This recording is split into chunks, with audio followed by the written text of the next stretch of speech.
मैं आप लोगों का स्वागत करता हूं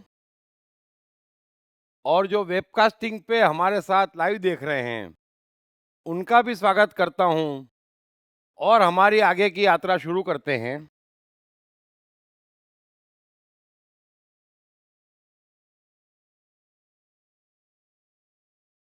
कृष्ण आगे कह रहे हैं, हे अर्जुन, हे अर्जुन, मैं जल में रस हूँ,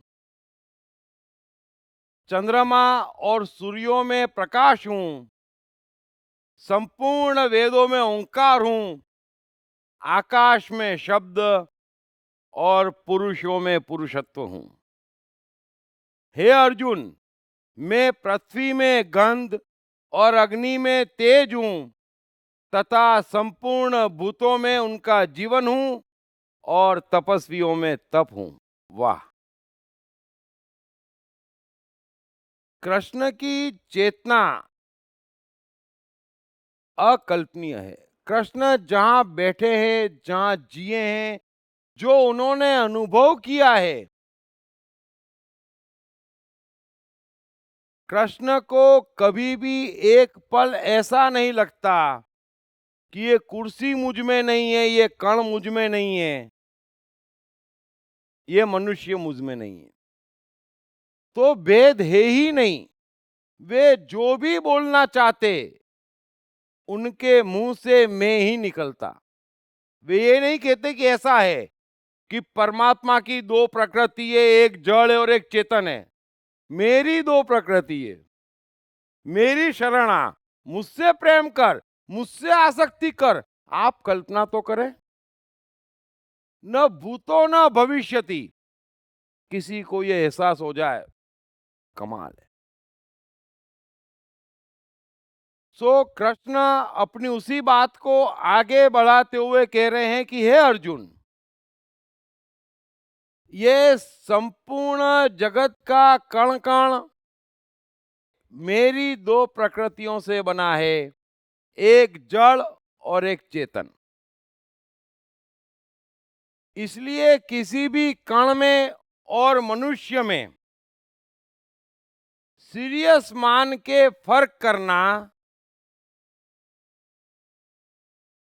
ये थोड़ा सा अज्ञान है।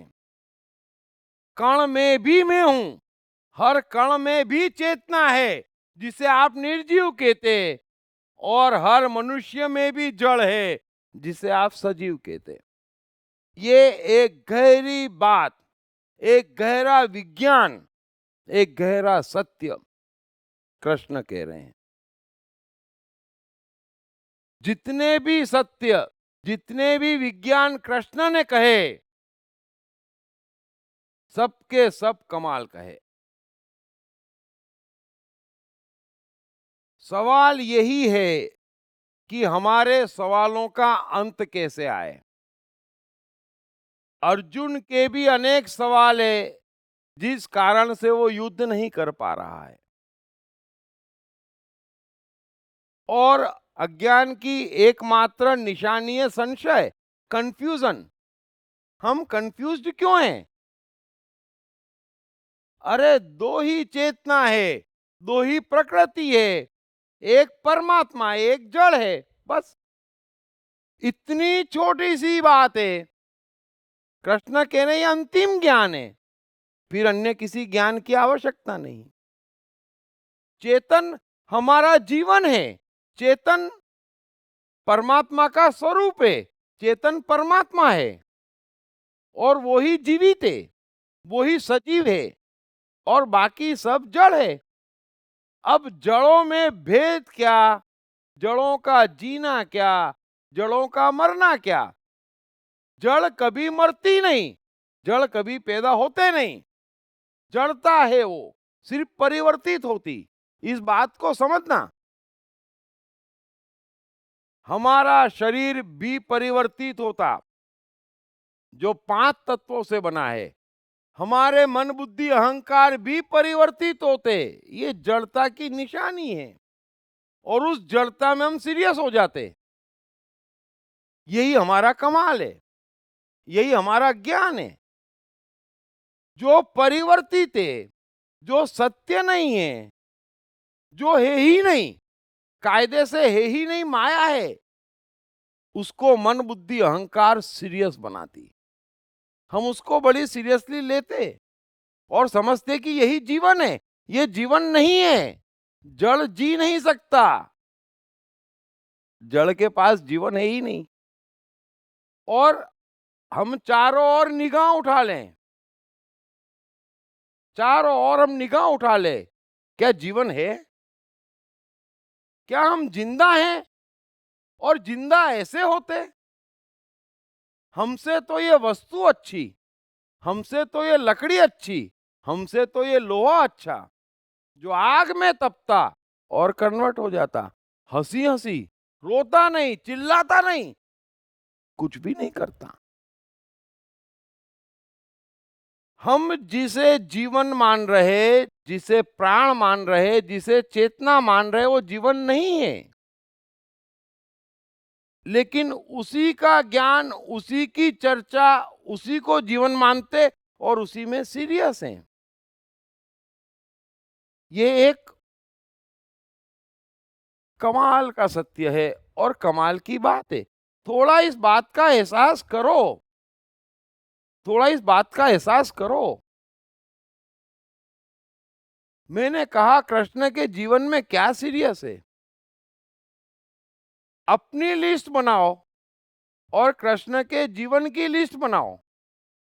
अगर कुछ सीरियस होता, अगर कुछ सीरियस होता जो आप कह रहे हैं, चलो कृष्ण की बात छोड़ो, मीरा तो समझती ना, मीरा तो समझती ना। अगर कुछ सीरियस होता तो वो राणा को छोड़ सड़कों पे क्यों नाचती? सेवा करने वाले हजारों सेवकों को छोड़कर लोगों के ताने क्यों सुनती, पत्थर क्यों खाती? जरा समझना।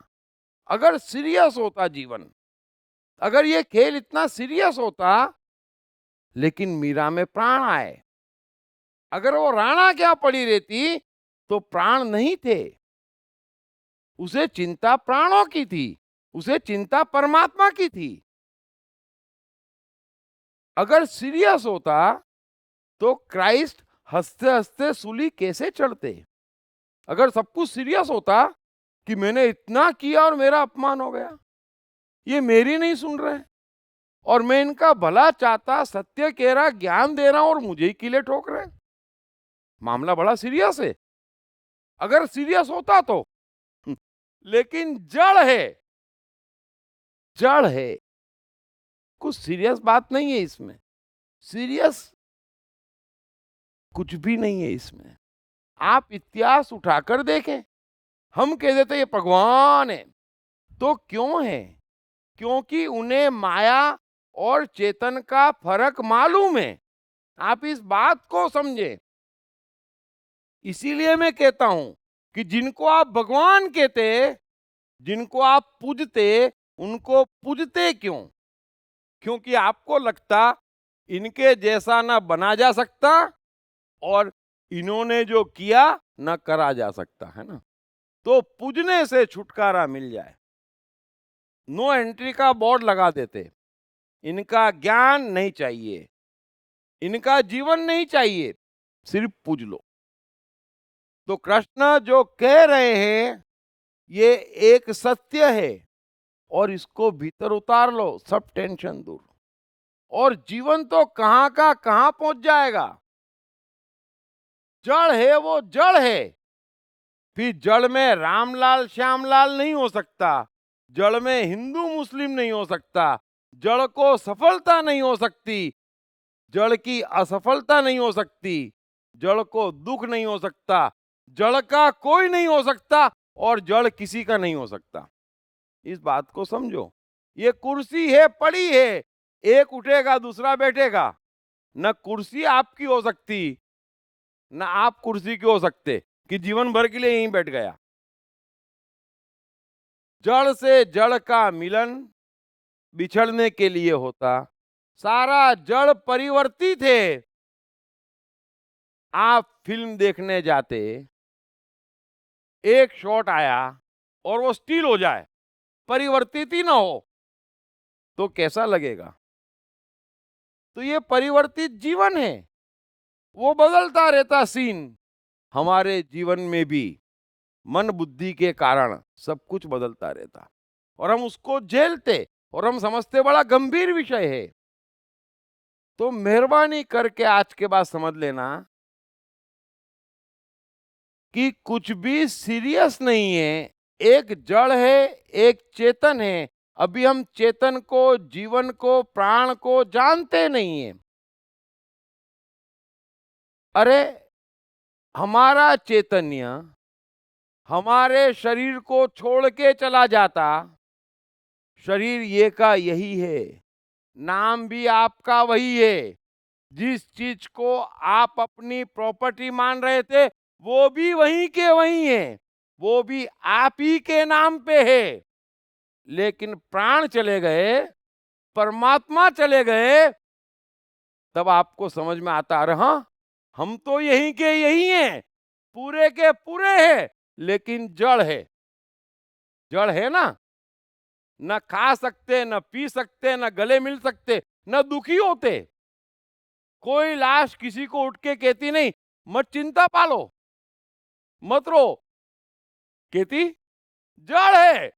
जीते जी कितना सीरियस हो जाते, अरे ये दुखी है, अरे ये टेंशन में है। तो भाई जब आप मर जाते तब भी वो टेंशन पाल रहे हैं, जरा उठ के बोलो, अरे जड़ है, जड़ है। इस बात को समझें, क्यों सीरियस होते हैं, क्या प्रॉब्लम है। सो कृष्ण जो कह रहे हैं कि एक वस्तु ऐसी नहीं संसार में जिसमें मेरी दोनों प्रकृति नहीं है, एक जड़ और एक चेतन। जड़ परिवर्तित है, जड़ निर्जीव है, जड़ मृत है। लेकिन मनुष्य उस मृत को, उस भ्रम को, उस माया को बड़ा सीरियसली ले रहा है और संकट है, संकट है, संकट है, समझता ही नहीं, समझता ही नहीं। पाना है, मरना है, जीना है, सफलता, असफलता, मान, अपमान, पाप, पुण्य, सत्य, असत्य, सब कुछ माया है। जीवन, चैतन्य एक ही है। सो उसी बात को समझाने के लिए कृष्ण आगे कह रहे हैं, अर्जुन मैं जल में रस हूं, चंद्रमा और सूर्य में प्रकाश हूं, संपूर्ण वेदों में ओंकार हूं, आकाश में शब्द और पुरुषों में पुरुषत्व हूं। कृष्ण कह रहे हैं कि अर्जुन, अगर तुझे किसी भी चीज में से जड़ क्या है और चेतन क्या है समझना हो, कमाल है, क्या चेतना है। एक के बाद एक चीज समझाते, सीक्वेंस में समझाते, और जिस समय पे जो जिस तरीके से समझानी चाहिए, एक शब्द इधर उधर नहीं होता, स्पॉन्टेनियस। क्या चेतना है, क्या अनुभव है कि मैं ही निकलता है, सब कुछ वासुदेव है, कमाल है। सब कुछ कृष्ण है, अरे कमाल है, क्या ऑथोरिटी है। दुर्भाग्य से इस ऑथोरिटी को एक ही पैदा हुई कुदरत में, उसको भी जैन शास्त्रों ने नरक में भेज दिया। अज्ञानता की हद हो गई, जीत की हद हो जाती, मनुष्य के अहंकार की हद हो गई। हम करते क्या हैं, कोई भी अच्छी चीज समझ में नहीं आती, ग्रहण करना नहीं चाहते, और अपने ही अहंकार में, अपने ही असत्य में, अपने ही भ्रम में, अपनी ही माया में, अपनी ही दुनिया में लिखते, बोलते, चलते, समझते, हंसते, गाते, रोते, मर जाते माया में। और माया को गंभीरता से लेते हैं, हर बात की माया को गंभीरता से लेते। तो कृष्ण कह रहे हैं कि तू समझ ले, कि चेतन क्या है और जड़ क्या है, तो मैं जल में रस हूं। जल जो आंख से दिखता है वो जड़ है, लेकिन उसका जो रस है वो मैं हूं। आह, कृष्ण कह रहे हैं, समझाने की शुरुआत कर रहे हैं कि तुम जिसको निर्जीव कहते हो, सुन अर्जुन, उसमें भी चेतन है, उसमें भी परमात्मा है। और कहां है? तो जड़ में रस हूं, चंद्रमा और सूर्य में प्रकाश हूं। ये सूर्य देखते, फिर सूर्य की पूजा करते। कृष्ण कह रहे हैं जो दिख रहा है सूर्य वो जड़ है, उसका जो प्रकाश है ना वो मैं हूं। कोई प्रकाश की पूजा नहीं करता कोई सूर्य के तेज की पूजा नहीं करता, सूर्य की पूजा करते हैं। कृष्ण कह रहे हैं समझते क्यों नहीं? जड़ में भी चेतन है अर्जुन, और मैं हूं। देख, देख सूर्य को, देख चंद्रमा को, उसकी रोशनी में हूं। सूर्य में नहीं हूं, चंद्रमा में नहीं हूं, वो जड़ है। प्रकृति मेरी ही है, हूं तो मैं ही। जड़ भी मैं हूं, चेतन भी मैं हूं। लेकिन चेतन जो है ना वो बड़ा अद्भुत है। चेतन चेतन है, वो चेतन ही इसलिए है कि वो कमाल का है। परमात्मा कमाल का है। तो जल में रस परमात्मा है, वो मैं हूं। सूर्य और चंद्र का प्रकाश में हूं। संपूर्ण वेदों में ओंकार में हूं, साइलेंस। अगर वो आपको चुप कर दे तो वो सारा ज्ञान में हूं। जो आपको शुरू कर दे वो मैं नहीं हूं ना। तो ओंकार में हूं। एक ऐसा नाद जिससे ये पूरी प्रकृति गूंज रही है। मणियों में सदस्य मुझ में गुथा हुआ है सब, और वहां से एक नाद है। वहां सब एक है, कोई भेद नहीं है। और जो ये समझा दे और आपको चुप कर दे कि न पाप न पुण्य, न अच्छा न बुरा, न सफलता न असफलता, न हिंदू न मुस्लिम, कुछ भी भेद नहीं, जो चुप करा दे वो ज्ञान में हूं। और जो तोते की तरह बोलना शुरू करवा दे वो जड़ है, कमाल है। आकाश में शब्द में हूं, और आपको न मालूम हो तो यहां पर कोई भी मनुष्य कुछ भी बोलता है या कोई भी आवाज होती है, वो आकाश में रिकॉर्ड होती है। ये जो स्पेस है, वहां पर कभी भी किसी ने भी कुछ भी बोला है, कुछ भी आवाज करी है, वो रिकॉर्डेड है। और जैसे दो मनुष्यों की फिंगरप्रिंट नहीं मिलती, चेहरे नहीं मिलते, जीवन नहीं मिलता, वैसे ही दो मनुष्यों के आवाज की फ्रीक्वेंसी भी कभी नहीं मिलती।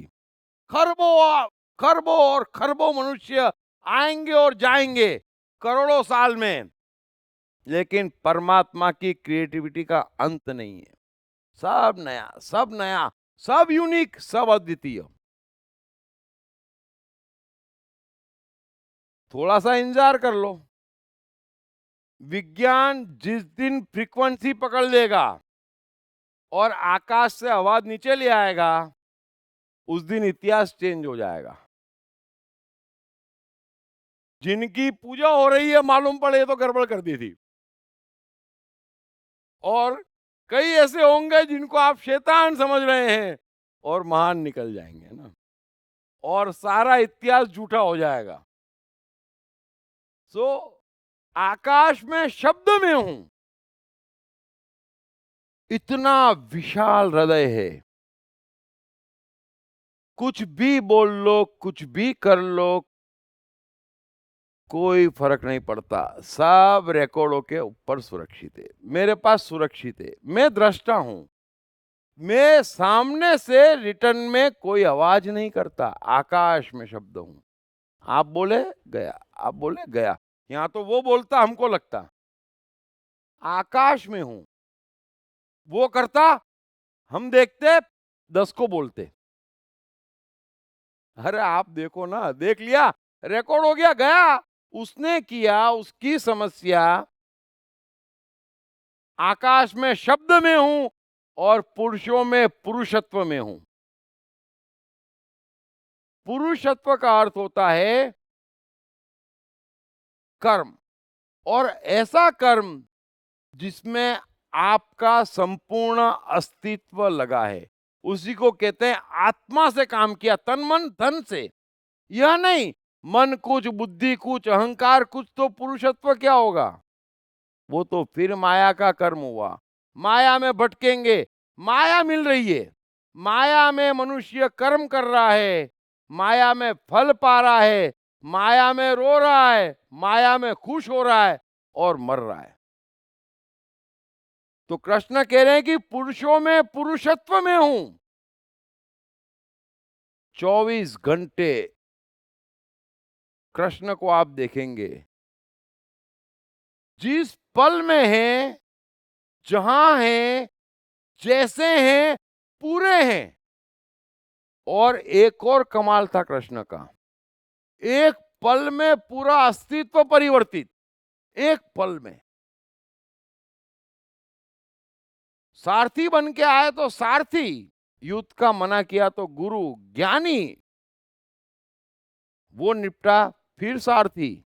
संकट आया, योद्धा, वो निपटा, सेवा, फिर अगला, फिर अगला। लेकिन जहां है पूरे हैं। और ये गुण भी, हालांकि कृष्ण का कोई भी गुण कभी किसी ने पूर्णता में नहीं पाया। पल भर में पूरा अस्तित्व चेंज, यहां से उठे और वहां गए, उनके अस्तित्व में नहीं पा सकते कि एक सेकंड पहले कहां थे, याद ही नहीं है। पूरा अस्तित्व यहां पर, यही पल सत्य, यही काम, इसीलिए जिया था, इतनी ही दुनिया और खत्म, कुछ भी नहीं। तो कृष्ण कृष्ण है, तो कह रहे हैं कि पुरुषों में पुरुषत्व में हूं। इतनी बड़ी सेना है, मैं मर जाऊंगा, कैसे मारूंगा? अरे पुरुषत्व मर गया तेरा, मैंने तेरे को कहा तो सही। अरे विभूतियों की विभूति, बलों का बल, ऐश्वर्य का ऐश्वर्य में हूं। और कृष्ण ने बताया कैसे है वो, बगैर हथियार उठाए चारों पांचों योद्धाओं को उन्होंने ठिकाने लगाया। ये अर्जुन तो बातें करता रह गया, भीम गदा हिलाता रह गया, कोई कुछ नहीं कर पाया। कृष्ण ने ही वन बाय वन संकट दूर करे, वरना हर दूसरा रोज और ये लगता था कि अब कौरव जीत गए। कृष्ण बोले रुको, हमारे पुरुषत्व रात को शुरू होते हैं। दिन में बच्चे लोग युद्ध करते हैं और खुश होते हैं? और फिर रातों रात कोई ना कोई चक्कर चला दे, साम दाम दंड भेद, है ना? तो हम बैठे हैं, तो ये पुरुषत्व है। तो कृष्ण कह रहे हैं कि पुरुषों में पुरुषत्व हूं, पृथ्वी में पवित्र गंध, अग्नि में तेज हूं, और संपूर्ण भूतों में उनका जीवन हूं। ब्यूटीफुल। अब सुन लो आप, कृष्ण कह रहे हैं कि संपूर्ण मनुष्यों में अगर मुझे कहीं खोजना है, तो जो उनका जीवन है ना, वो मैं हूं। और कहीं मत खोजना, और कहीं मत खोजना। कभी मत पूछना किसके पास कितनी संपत्ति है, कौन कितना धार्मिक है, कौन कितना दयालु है। पूछना जिंदा है, बस जिंदा है। और जिंदा के लक्षण क्या है? संतोष, शांति, सुकून, आनंद, मस्ती, बस। क्या सीरियस है माया में?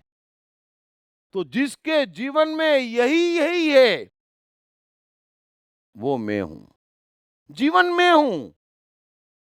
हे अर्जुन, मरने से पहले मरे मत, अकारण मत मरे। युद्ध में तो मरेगा तब मरेगा। ये जो सेना देखकर तेरी नानी मर गई है ना, वही गलत है। आप भी समझना, अरे मरोगे तब तो मरोगे, वो भी मृत्यु नहीं है, लेकिन तब मर लेना। आज क्या है, किस बात पे मर रहे हो? और क्या कर रहे हो, जरा गौर करना। सारी शिक्षाएं क्या है, सारी शिक्षाएं क्या है? अरे यहां जीने आए हो? नहीं बालक, परमात्मा पाने का है। तो क्या करें? जीना बंद करो, खाना बंद करो, हिमालय पे आओ। अरे भाई ठंड की सीजन है, हिमालय पे क्यों आए? नहीं, जीवन छोड़ो। कृष्ण कह रहे हैं जीवन मत छोड़ो, उसमें मैं हूं, हिमालय में मैं नहीं हूं अर्जुन, मैं सन्यास में नहीं हूं, मैं तो जीने में हूं, जीवन में हूं। गम में मैं नहीं हूं, चिंता में मैं नहीं हूं, कष्ट में तो मैं बिल्कुल भी नहीं हूं। किस बात का कष्ट? क्या कमी है जो लग जाते? जी तो कर लेंगे, बुढ़ापा ठीक कर लें। अब बचपना मारते जवानी ठीक करने के लिए, जवानी मारते बुढ़ापा ठीक करने के लिए, और बुढ़ापा तो ऐसा ठीक हो जाता। क्या कर रहे हैं हम? हर चीज जीवन की कॉस्ट पे, हर चीज परमात्मा की कॉस्ट पे, हर चीज परमात्मा की कॉस्ट पे। और फिर तरह तरह के नाम देते परमात्मा के। किसी चीज में नहीं है, जीवन में है। इसीलिए मैं कहता हूं पूरा अस्तित्व एक करो, ये माया है। क्या सीरियस होते हो? सीरियस होगे कभी नहीं जी पाओगे। ये क्या मेरा तेरा, ये ब्रांडिंग कुछ किसी काम की नहीं। जरा बच्चों को देखें, कोई ब्रांडिंग नहीं है, कुछ सीरियसनेस नहीं है। छोटा सा खिलौना, दो दोस्त, अरे लड़ाई झगड़े में मजा, मिट्टी में मजा, खिलौने में मजा। क्या है खिलौने में? सब माया है। बच्चों का झगड़ना माया, झूठ बोलना माया, तुतलाना माया, जिद माया, हंसना माया, माया माया और माया। वे जानते हैं एक ही चीज माया नहीं है, वो जीना। एक ही चीज माया नहीं है, वो जीवन। ये क्या 800 ना मर्सिडीज ना BMW ना, अरे देखो मेरा खिलौना है, बगैर पहिए की गाड़ी दे दी मेरे को, उससे भी खेल रहा हूं।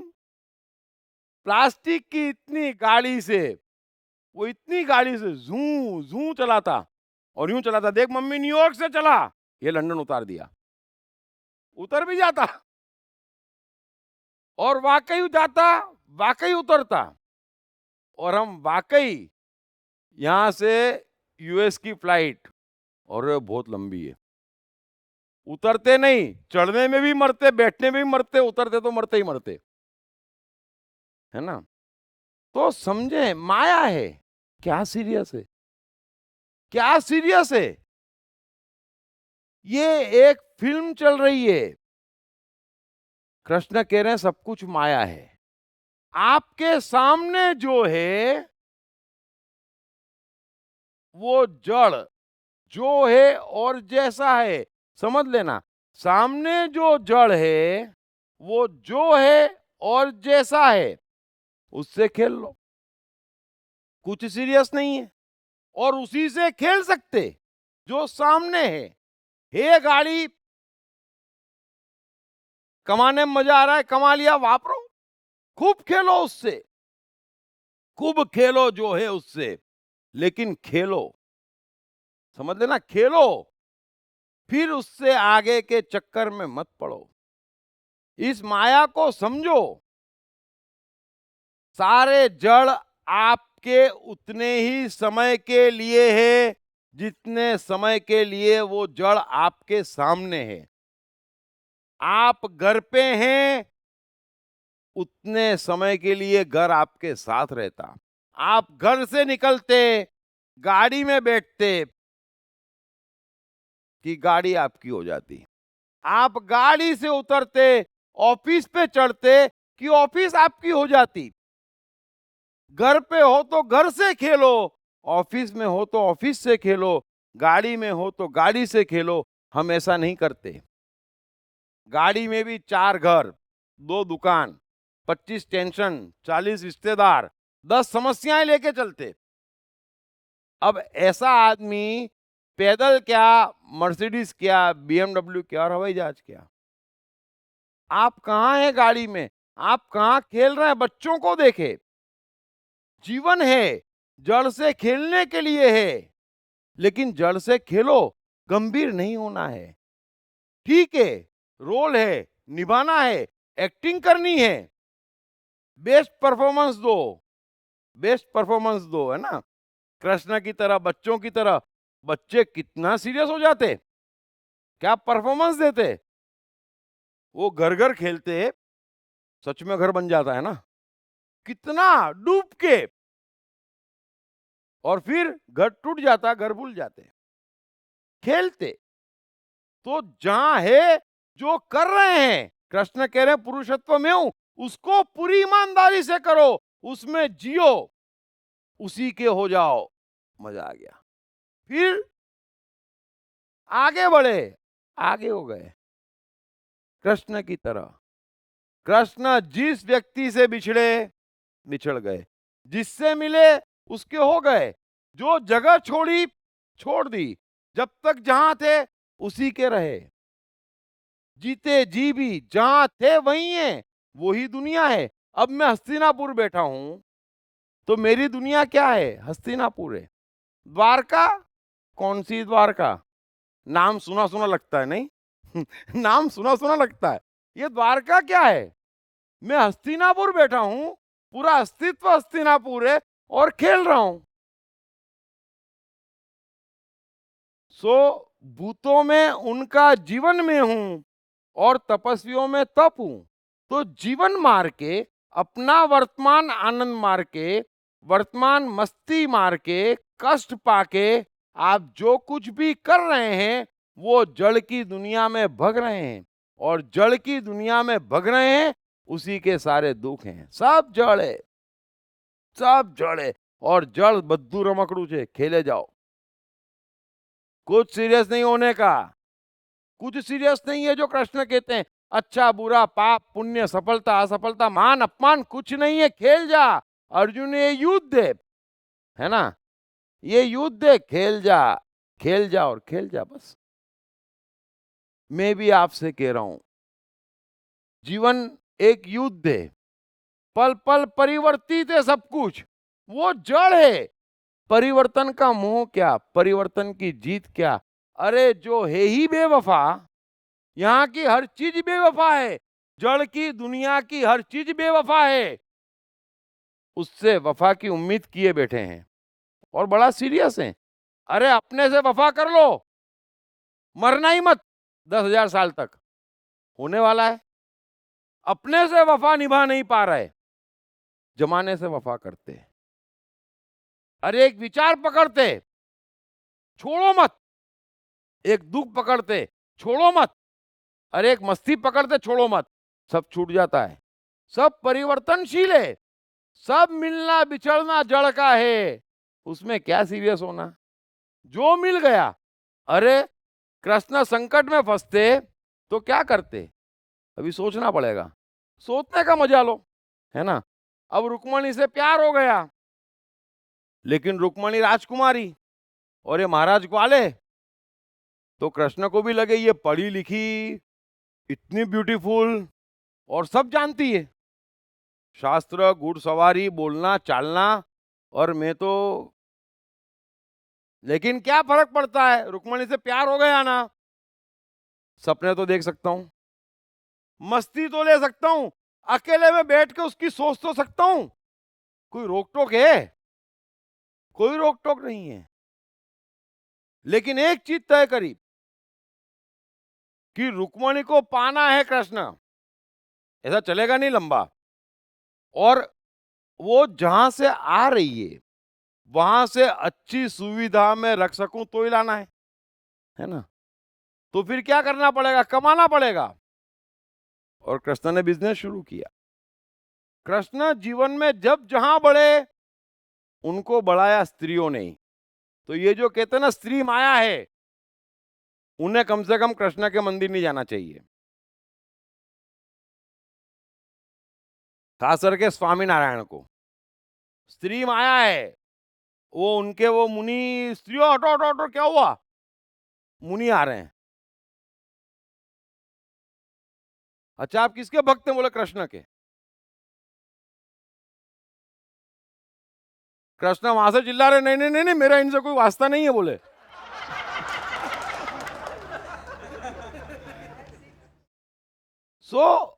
समझो, मत करो ऐसा। कृष्ण जो कह रहे हैं उस बात को समझो, जीवन की कॉस्ट पे क्या है। और सब कुछ माया है तो दिल लगा के खेलो, है ना, जहां गए उसके हो जाओ, और कृष्ण रुक्मणी के लायक बने, और रुक्मणी से विवाह भी किया, है ना।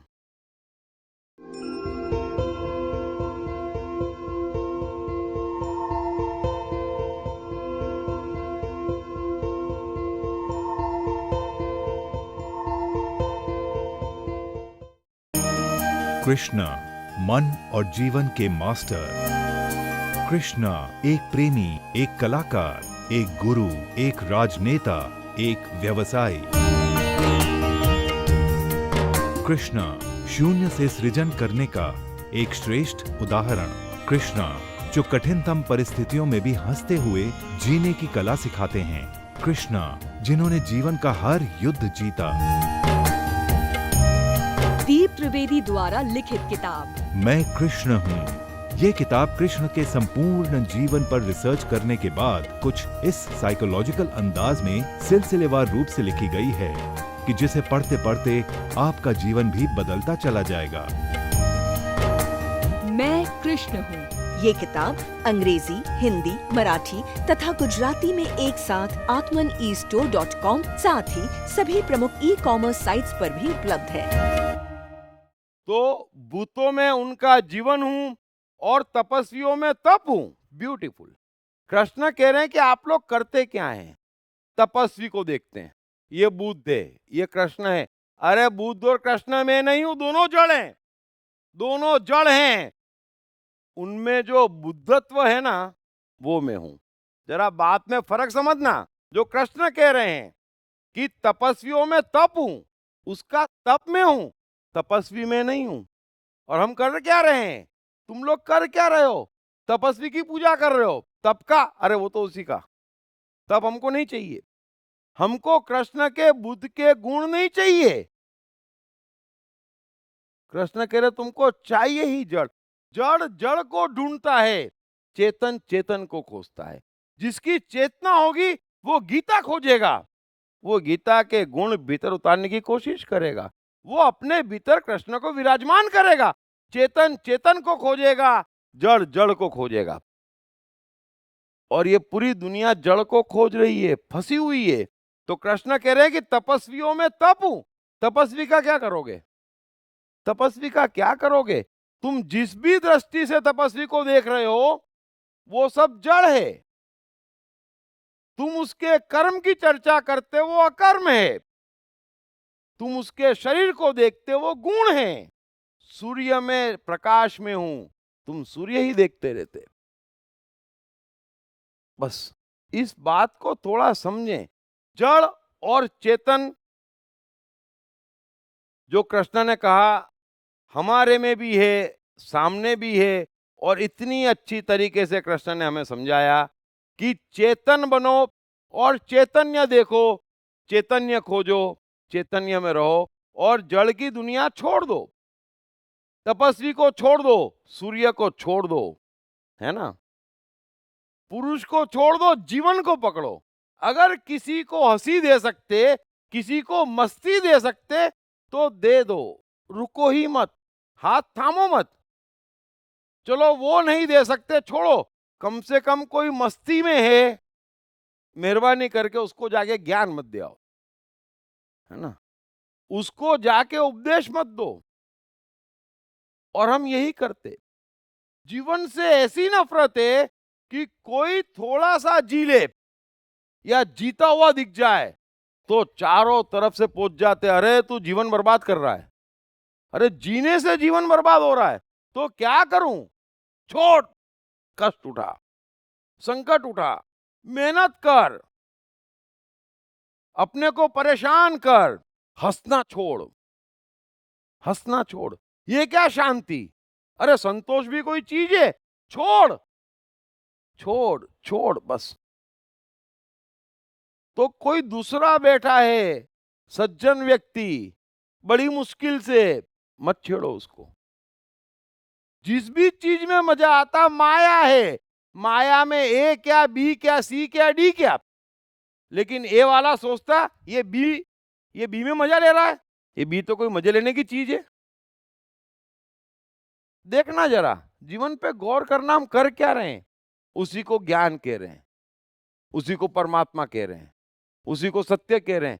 कृष्ण कह रहे हैं नहीं, जड़ और चेतन का भेद जानो, चेतन जगाओ, चेतन खोजो, चेतन में रहो, चेतन ही देखो, चेतन ही चेतन है। और जड़ में रहोगे, जड़ देखोगे, जड़ में जियोगे, जड़ से अट्रैक्ट होगे, तो उसका फल भी जड़ भोगोगे। उसी को दुख, चिंता, टेंशन, फ्रस्ट्रेशन कह रहे हैं हम। ये जड़ की माया है, चैतन्य की माया में ऐसा नहीं है। तो जल में रस, सूर्य में प्रकाश, वेदों में ओंकार, आकाश में शब्द, पुरुषों में पुरुषत्व, अग्नि में तेज, मनुष्यों में जीवन और तपस्वियों में तप में हूं, यानी कि चेतन हूं, और बाकी सब जो है वो जड़ है। कृष्ण कह रहे हैं, हे अर्जुन, तू संपूर्ण भूतों का सनातन बीज मुझको ही जान। मैं बुद्धिमानों की बुद्धि और तेजस्वियों का तेज हूं। हे भरत श्रेष्ठ, मैं बलवानों का आसक्ति और कामनाओं से रहित बल अर्थात सामर्थ्य हूं, और सब भूतों में धर्म के अनुकूल अर्थात शास्त्र के अनुकूल काम हूं।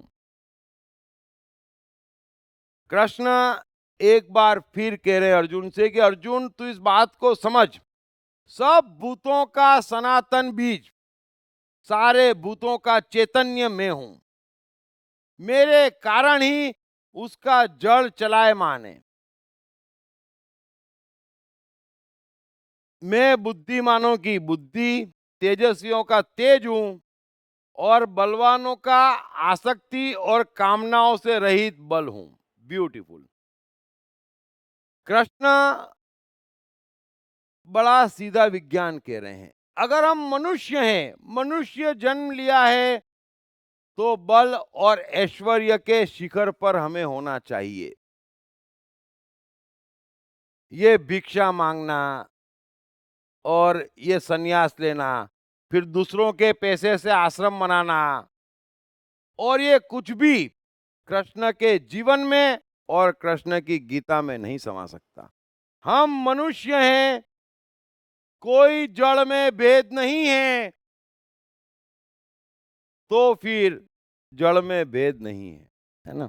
एक इमारत पवित्र, उसमें परमात्मा रहे और एक में न रहे, एक काम में परमात्मा रहे और एक में न रहे, और फिर कमजोरी और परमात्मा, ये दोनों साथ साथ नहीं चल सकते।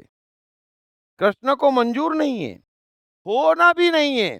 तो कृष्ण कह रहे हैं कि बलवानों का बल और कामना सब कुछ में हूं, लेकिन आसक्ति रहित। ब्यूटीफुल।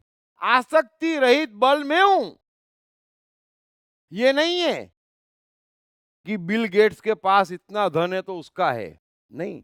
धनवान बनना है, धन आ गया, जड़ है, संपूर्ण जड़ों में बांट दिया। तो वो जो बल है वो मैं हूं बिना आसक्ति का। यहां तो एक हवलदार बन जाते तो दिमाग एक ही जगह लगाते, अब इसका फायदा कैसे उठाएं, है ना। प्रधानमंत्री बन जाएं तो भी यही सोचते, नेता बन जाए, पंडित बन जाए, साधु बन जाए, मौलवी बन जाए, पादरी बन जाए, जरा सी सत्ता आई नहीं, बल आया नहीं कि बल का दुरुपयोग किया नहीं अपने और अपनों के भलों के लिए। तो कृष्ण कह रहे हैं वो बल मैं नहीं हूं। तू भी बलवान है अर्जुन, लेकिन तुमने आज तक कभी दूसरे का युद्ध नहीं लड़ा। मैं बलवान ना सही, मैंने आज तक कभी अपना युद्ध नहीं लड़ा। तो बलवान मैं हूं, लेकिन बलवानों का कौन सा बल मैं हूं? जो सर्व के लिए लगता। ऐश्वर्य और धन का मालिक हूं मैं, लेकिन धन का उपयोग क्या? जो सबके लिए लगता। मैं अकेला रास नहीं कर सकता, गोपियां चाहिए, है ना। सो धन का मजा लेना हो चाहे बल का मजा लेना हो, कृष्ण कह रहे हैं कि बल होना चाहिए, ऐश्वर्य होना चाहिए, लेकिन उसका आसक्ति रहित जो प्रयोग कर सकता वो मैं हूं। तो तीन बातें कृष्ण कह रहे हैं। अगर परमात्मा है तो बलवान भी रहेंगे, ऐश्वर्य युक्त भी रहेंगे, लेकिन आसक्त नहीं रहेंगे। वो तेरा मेरा नहीं है। जड़ मेरा और तेरा नहीं होता, जड़ जड़ होता है, और जड़ का एक ही नियम है, उसका मैक्सिमम फायदा उठाया जाए। इस बात को समझना, जड़ जड़ होता है, जड़ मेरा तेरा नहीं होता। जड़ का एक ही नियम है, इस बात को फिर सुन लेना कि उसका मैक्सिमम फायदा कैसे उठाया जाए। बस एक बल्ब एडिसन बनाता तो सिर्फ अपना घर रोशन नहीं करता, उसका मैक्सिमम फायदा कि दुनिया कैसे रोशन कर दी जाए। बस सो मेहरबानी करके समझें जो कृष्ण कह रहे हैं कि मैं बलवानों का आसक्ति और कामनाओं से रहित बल अर्थात सामर्थ हूं। यहां तो आईएएस बने चाहे कुछ भी बने, किसी को भी सत्ता आ जाए, अरे क्योंकि पिताजी कमाते, सत्ता आती तो बच्चों को कैसा परेशान करते। जरा सा बल आया नहीं कि पहला काम मनुष्य करता, जीवन छीन लो। किसकी खाता? मेरी। कौन फीस भरता? मैं। तो किसकी सुनेगा? मेरी। जरा गौर करना। और इसी आइटम को माता पिता कहते हैं ना। मैंने जीवन खूब जिया और खेल मान के जिया और खेलिए, कभी सीरियस नहीं हुआ। प्रेम सबसे करते हैं, लेकिन प्रेम का अर्थ यह नहीं है कि आपके दुख से मैं दुखी हो जाऊं। प्रेम का अर्थ है कि आपके दुख को मैं खुशी में कैसे बदल दूं हाथों हाथ। दुख में रोना नहीं रोऊंगा मैं। तो दुख का दुश्मन, प्रेम का अर्थ है दुख का दुश्मन हूं। फिर कोई बोले मैं परेशान हूं, आप देखते नहीं, क्योंकि मैं देख रहा हूं आपकी परेशानी दूर होने वाली नहीं। आप मेरी दवाई लेने वाले नहीं, और आप जो दवाई ले रहे हैं उससे दर्द कम होने वाला नहीं, तो टाटा गुड बाय, है ना। तो मस्ती की बात करो, आनंद की बात करो, सीरियस बात मत करो। खेलने कूदने की बात करो, घूमने फिरने की बात करो, साथ में बैठ के एक दूसरे को बढ़ाने की बात करो। जीवन परमात्मा है, इस माया को भी ब्यूटीफुली जीना परमात्मा है, लेकिन ब्यूटीफुली तभी जी सकते जब इसको माया मानो। और माया का अर्थ ही ये है कि दुख का अस्तित्व नहीं है। माया का अर्थ ही ये है कि चिंता का अस्तित्व नहीं है। कन्वर्ट करो उसको, हे तेरी रोशनी में वो दम कि तू अमावस को कर दे पूनम। बताओ कैसी अमावस है? अरे कृष्ण का तो पूरा जीवन अमावस है, लेकिन देखो पूनम ही पूनम नजर आती। पूनम ही पूनम है, और कमाल की पूनम है। और आप देखें सारी पूनम के पीछे उसी सिचुएशन में अपने को रखें, आप बोलेंगे जीना ही नहीं।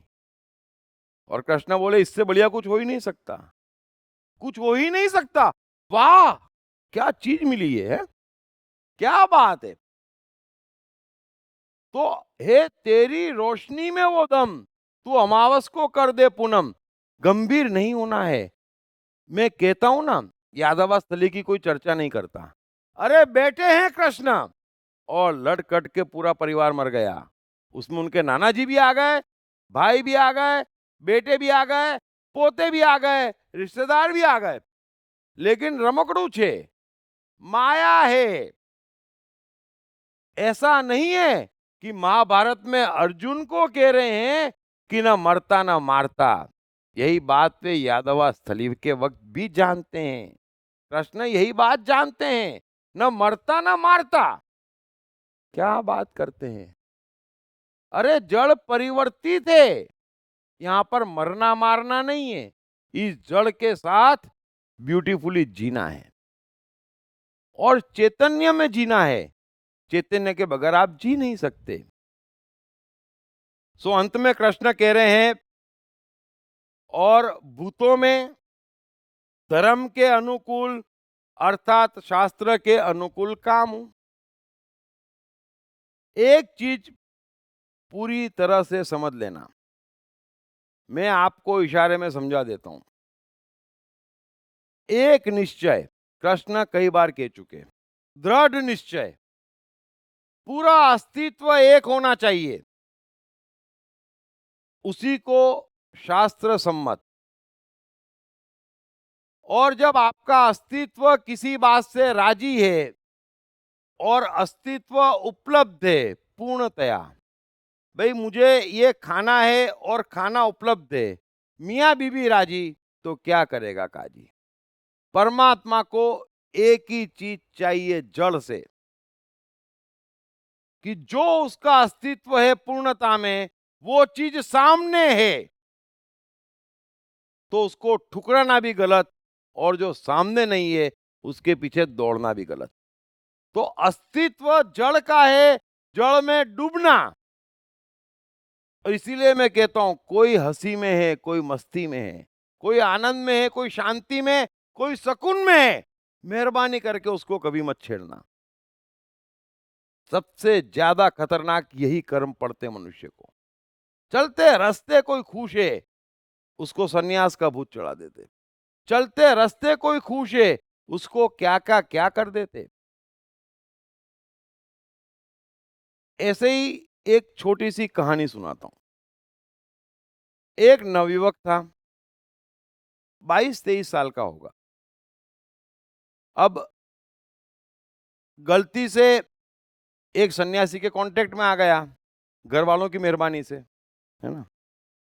हमारी माता जी भी, तो इनको तो बड़ा अनुभव है मेरा।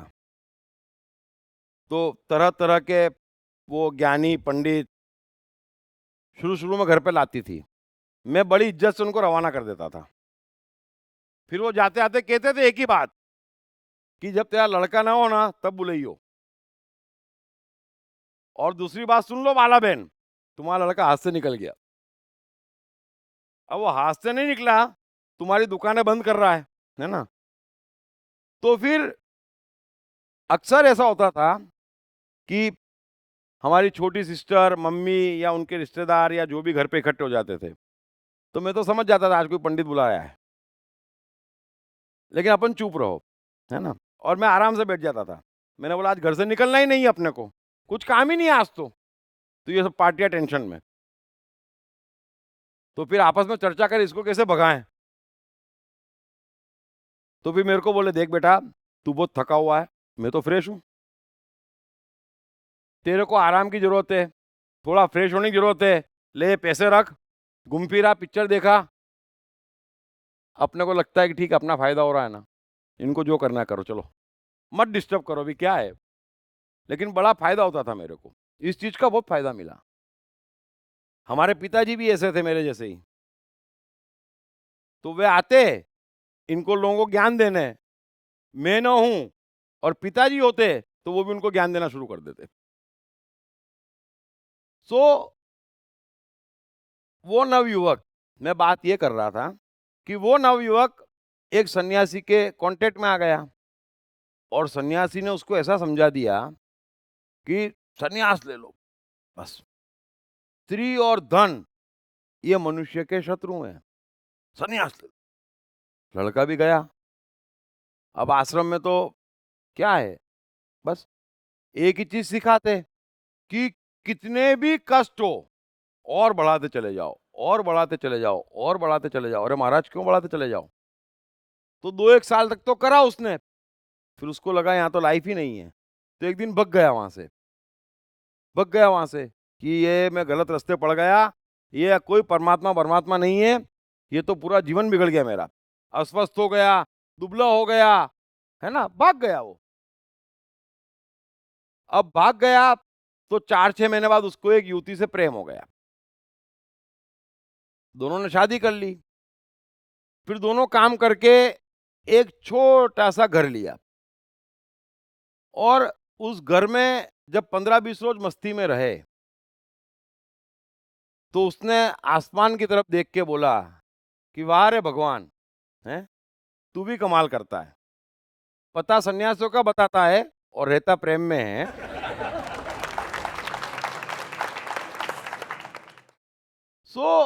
जीवन है वो परमात्मा है। जो कोई भी जिस किसी भी कारण से अगर माया है तो एक पानी भी माया है, दूसरा पानी भी माया है। बस इस बात को समझना। अगर माया है तो सब माया है। अमावस को पूनम में कन्वर्ट करने की आर्ट हमारे चैतन्य में है। अरे वो मनुष्य ही क्या जो खराब से खराब वस्तु को परमात्मा तक न पहुंचा दे, हैं? वो मनुष्य ही क्या, ये क्या, ये अच्छा अच्छा अच्छा अच्छा, कौन सा अच्छा अच्छा? क्या पहुंचाओगे? कष्ट? क्या चाहते हो? अरे कृष्ण ने झूठ पहुंचा दिया, छल पहुंचा दिया, कपट पहुंचा दिया, 56 भोग पहुंचा दिए, रास पहुंचा दिया, शादियां पहुंचा दी, प्रेम पहुंचा दिया, युद्ध पहुंचा दिया, हिंसा पहुंचा दी। क्या नहीं पहुंचता? क्या नहीं पहुंचता? सब उसका है। हमारे में आठ नहीं है ना, तो परमात्मा को भी शैतान बना रहे हैं, धर्म को भी अधर्म बना रहे हैं और उसी पे गर्व कर रहे हैं। आर्ट है।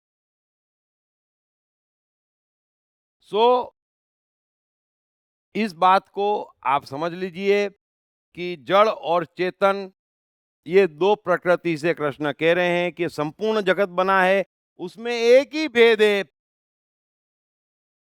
कि हर वस्तु में एक जड़ है, एक चेतन है। उसकी चेतना को पहचानो, अपनी चेतना को पहचानो और चेतना के जगत में खेल जाओ। जड़ पूरी माया है, उसकी चर्चा ही मत करो, उसकी फिक्र ही मत करो, उसकी बात ही मत करो। और दूसरा जगत है जड़ का, बस वही सारी गड़बड़ है।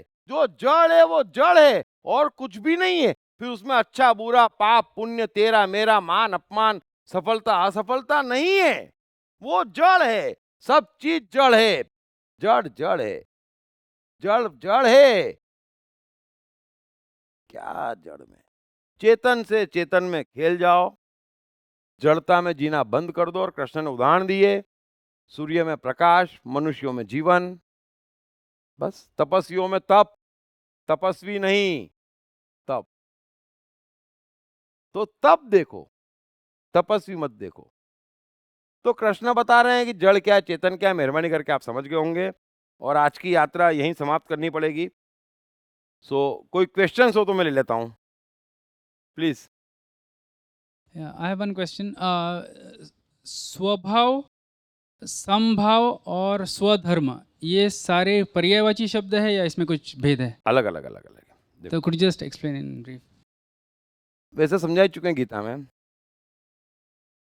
सबसे पहले स्वधर्म समझाता हूं, क्योंकि यह कृष्ण ने ही कहा और ब्यूटीफुल है। हम चेतन है, लेकिन जड़ के साथ जीना है। चेतन बगैर जड़ के नहीं जी सकता और जड़ बिना चेतन के नहीं जी सकता। तो जीवन है जड़ और चेतन का परफेक्ट मिलन। तो अब चेतन को खुश होना है तो खाना चाहिएगा, भले ही खाना जड़ है, चाहिएगा ना। चेतन को खुश होना है तो सोने के लिए बिस्तर लगेगा, उसके लिए कमाना पड़ेगा। चेतन को प्रेम करना है तो कोई स्त्री मित्र कुछ तो चाहिए, है ना। तो चेतन को जड़ चाहिए, लेकिन उस जड़ को चेतन में परिवर्तित करते आना चाहिए, है ना। तो स्वधर्म का अर्थ होता है कि मैं अपने चैतन्य को खुश करने के लिए, चैतन्य में जीने के लिए जो कुछ भी करना पड़ेगा जड़ में, वो भी चैतन्य है। मैं उस काम में भी चैतन्य का आनंद लूंगा। अतः स्वधर्म का अर्थ है कि अगर मैंने शादी की, मेरा परिवार है, तो मुझे 8 घंटे जो मेहनत करनी है, धन कमाना है, उसको भी चेतन बनाऊंगा, उसको बोझ नहीं बनाऊंगा, जवाबदारी नहीं समझूंगा, कर्तव्य नहीं समझूंगा, उसको भी एक उत्सव मानूंगा और उतने ही प्रेम से करूंगा। जो स्वधर्म से भागता है या स्वधर्म को बोझ मानता है, वो अपने 8 घंटे वो बिगाड़ता है, उसके बचे हुए 8-8 घंटे भी बिगड़ते हैं। न वो चैन से सो सकता है, न खुश रह सकता है। तो इसका अर्थ है स्वधर्म। बड़े समझ लेना। अब स्वभाव मतलब साइकोलॉजी। उस समय साइकोलॉजी शब्द नहीं था, मैं साइकोलॉजी शब्द यूज करता हूं, कृष्णा स्वभाव कहते हैं। साइकोलॉजी का अर्थ है हर पदार्थ का परमात्मा कौन है, पहला परमात्मा उसकी साइकोलॉजी है ना? अब पानी की साइकोलॉजी क्या है, बहना, तो बहना उसका परमात्मा है ना? ऐसे ही हर चीज की अपनी साइकोलॉजी है, और जो भी साइकोलॉजी है वो परमात्मा है। मैं डिटेल में आपको साइकोलॉजी में समझाऊंगा। तो वो परमात्मा है उसका, जो अदृश्य है ना? अब करेले की अपनी साइकोलॉजी है, मिर्ची की अपनी है, लेकिन जो उसकी साइकोलॉजी है वो उसका परमात्मा है ना? ऐसे ही हर मनुष्य की अपनी एक साइकोलॉजी है, और कोई चेतन में तो जी नहीं रहा है पूरी तरह से, तो जो जिस मात्रा में जड़ता की तरह जी रहा है वो उसकी साइकोलॉजी है। तो इस समय इस क्षण वही उसका परमात्मा है, वो उसके अलावा कुछ कर नहीं सकता। कृष्ण कहते हैं हर व्यक्ति हर वस्तु यहाँ अपने साइकोलॉजी के अधीन है ना? सब कुछ यहाँ साइकोलॉजी के अधीन है, वो साइकोलॉजी है। और तीसरा क्या पूछा आपने? संभाव। संभाव संभाव तो बताया ना, सब कुछ जड़ है, दो ही भेद है, एक चेतन एक जड़ है। इससे ऊपर का कोई तीसरा ज्ञान है तो आप संभाव से गए। यही तो कृष्ण समझा रहे हैं। एक जड़ है और एक चेतन है, चेतन क्या और जड़ क्या है, बस ये क्लैरिटी हो गई। फिर जड़ जड़ है, कैसा भी हो, जड़ जड़ है। तो कृष्ण अपने को कह रहे हैं कि तपस्वियों में तप, मैं नहीं, है ना? मैं नहीं, तप। Thank you.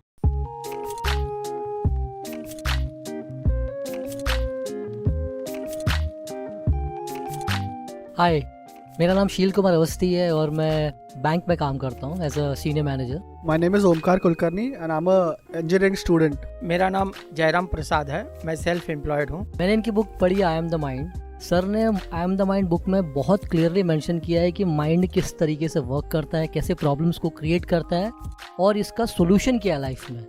It's a really great book that I've come across in so many years. I've read many books but this one stands apart. इस पुस्तक की सरल भाषा, साधारण ढंग से मन का क्लासिफिकेशन ने मुझे बहुत प्रभावित किया है। I have read the book. It clearly identifies, explains the difference between your brain and the mind. All the 7 states of the mind are clearly defined in that book and that's the best thing about the book. So it's a very nice book written in a very clear language. मेरा तो मानना है, मैं मन हूँ पुस्तक, हर व्यक्ति को पढ़ना चाहिए। ये जिंदगी को आसान बनाने का सरलतम तरीका है। अगर ये आई एम द माइंड एक बार समझ में आ गई, it is going to make the magic in the life.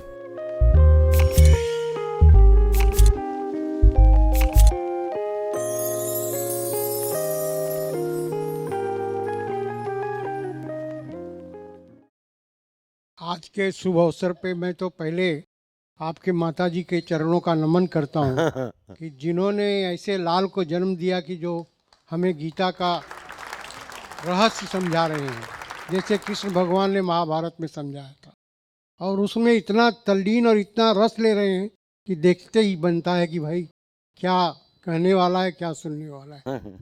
तो मैं बहुत नमन करता हूँ। और जो आपने कहा कि जड़ चेतन, तो जड़ चेतन ही संसार के रूप हैं, उसी में दुनिया भ्रमित है और उसी में घूम रही है। धन्यवाद। देखो, माता पिता परिवार, ये जो बचपन में बच्चे में नींव डालते हैं ना, वो बड़ी महत्वपूर्ण होती है।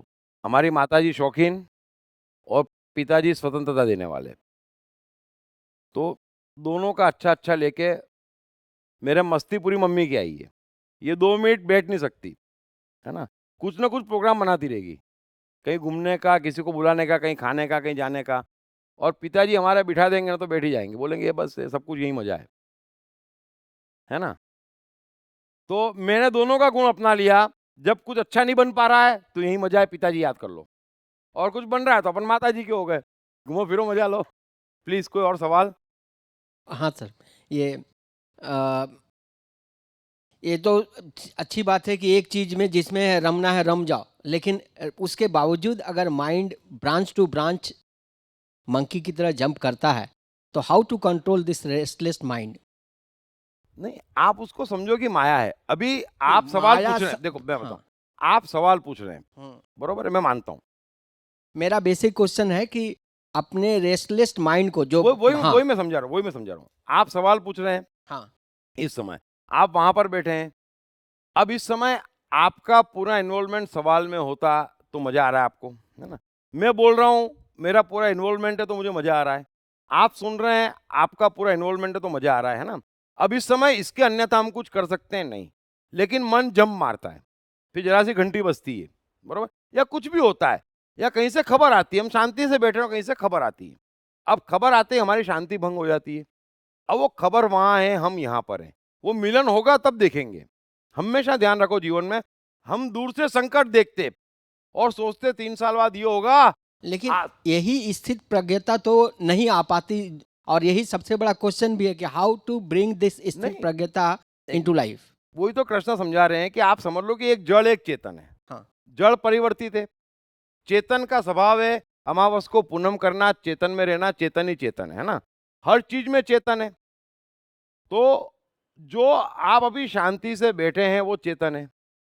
अब 1-2 साल बाद कुछ हो जाएगा, एक कहीं कुछ हो गया, वो जड़ है इस समय। वो चेतन कब होगा? जब आपकी और उसकी मुलाकात होगी।